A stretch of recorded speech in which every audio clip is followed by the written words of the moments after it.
question is that the amendment be disagreed to, and I call the member for Reid.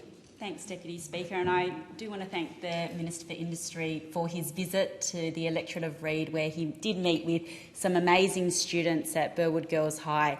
And when we spoke to those students, so many of them were thinking about the big challenges that we all face, sustainability and climate change, and they were ready for the challenge. They, in fact, were embracing that and wanting to make sure that they did have a good career in science and technology so that they could be part of the solution. So it was great to have you in the electorate, and can't wait to show off the amazing work that Burwood Girls High does.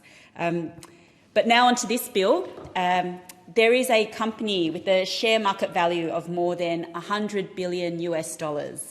When it was initially listed on the NASDAQ in the US in 2015, it was trading at just $21 US a share, with a value of $4.4 billion US. In just 8 years, that company went from that valuation of $4.4 billion US to more than $100 billion US. It's a meteoric rise by any measure. And the numbers associated with this company, the other numbers associated with this company, are equally extraordinary. One of its products, Trello, has 50 million registered users. Another product, Confluence, has more than 60,000 corporate customers. That company is, of course, Atlassian, Australia's greatest tech success story.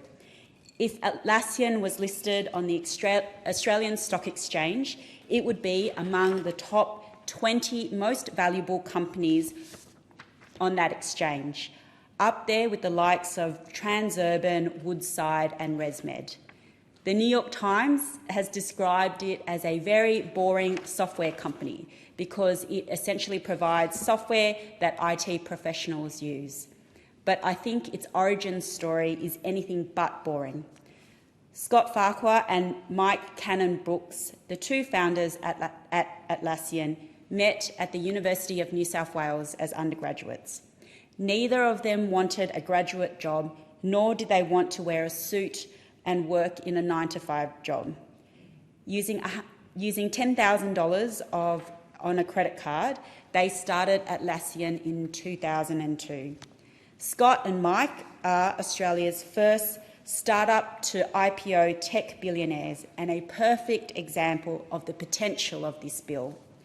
This bill is about investing in the entrepreneurs of the future, people like Scott and Mike. Innovation is key to growing our economy and driving up productivity. We have to create a stronger, smarter and more innovative economy. The best way to do that is to invest in our people. Through this bill, we will support students to participate in accelerator programs at universities, because we know when it comes to innovation, when it comes to new ideas, when it comes to research, Australian universities are world-class.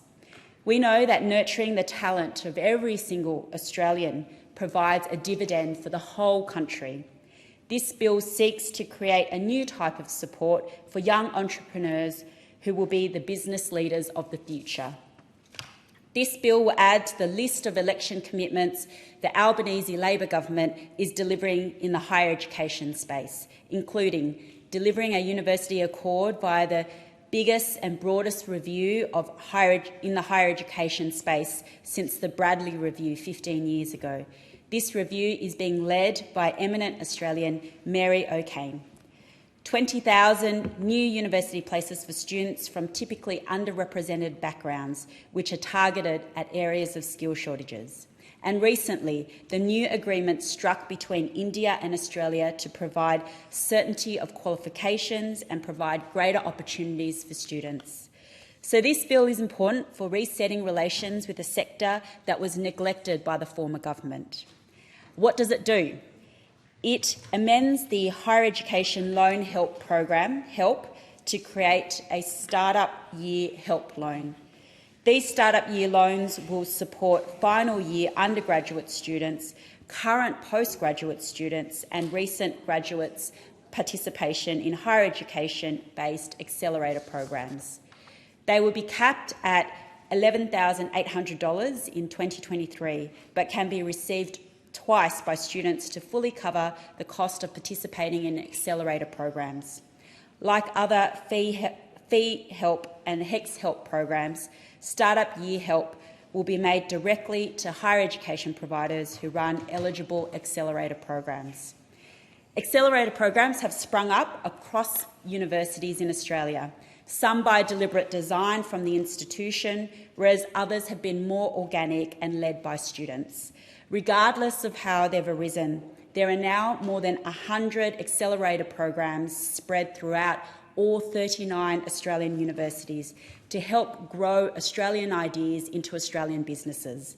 According to Universities Australia, the peak body representing the university sector, more than 4 in 5 Australian startup founders are university graduates.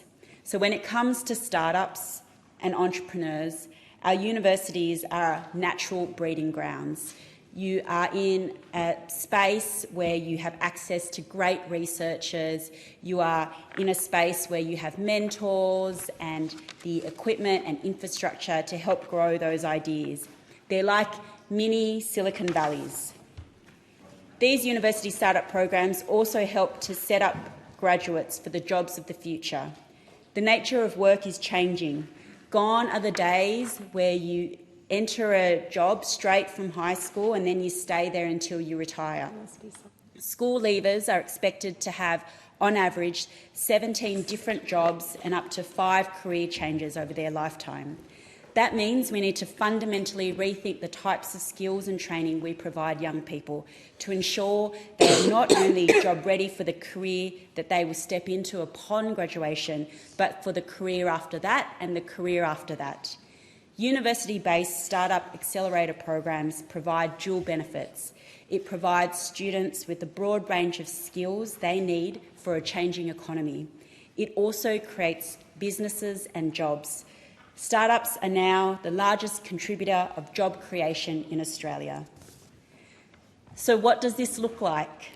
I'm really proud that I can draw on some examples from my old employer, the University of Sydney, whose Incubate program has been allowing young student entrepreneurs to develop their startup ideas into fully fledged businesses. One example is BioScout, a company that uses air sampling, mapping and data analytics to track agricultural disease spread. The company is currently focused on wheat stripe rust, a disease that causes an estimated $80 billion worth of damage to the agricultural sector annually. Farmers spend $24 million a year on chemicals to control the disease. These treatments are chemically intensive and must be sprayed on crops before the disease is able to infect it. It leads to wastage, chemical runoff and environmental degradation. BioScout has come up with a novel way of using patented sensors to monitor the amount of disease present in the air across individual fields.